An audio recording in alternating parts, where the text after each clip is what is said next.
mamake. Mbona Biaisha hela hii hapa.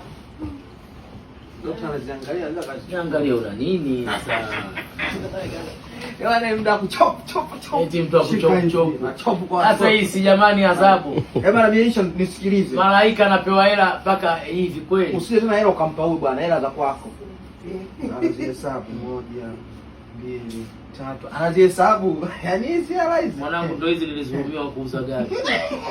Kajitofahamu. Bwana wewe kata milioni 2 milioni. Dola hizo unachanga kama unapochanga tufudenke.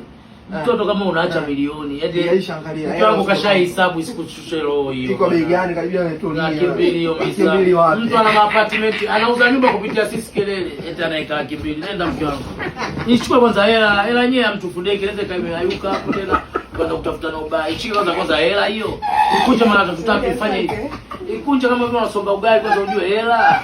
Sema shemeji asante mtatu tuenda kugombana. Mara uionje na shemeji asante. Mtu mmoja anakuambia na kaununio. Ikunje mara 3 hela ya mtu kudenke hiyo. Chike mtu haya, jifajeje aminishe. Aminishe kama ulivyokuwa unauza maji.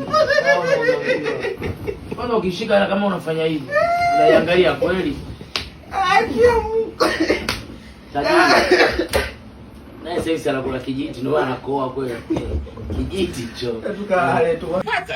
Tumieni fursa. Usije kusema Mungu mimi kaniumba mbaya. Huyu ona alipotoka lakini kasema hii fursa. Sasa hivi kwao star tajiri na anaoa. Imagine anaoa. Ndio kwa kumbe surprise. Mimi naambia ni mwanamke anataka hii. Angalia sura, anataka hii. Dogo ana mzigo, mtoto kaja na mtoto analia kwenye kichwa. Jamani kichwa changu. Anakuita Elsa. Imagine, ana sura mbovu anaitwa Elsa. Ila wanawake ni wabaya sana. Sema wanawake na nyinyi mna huruma.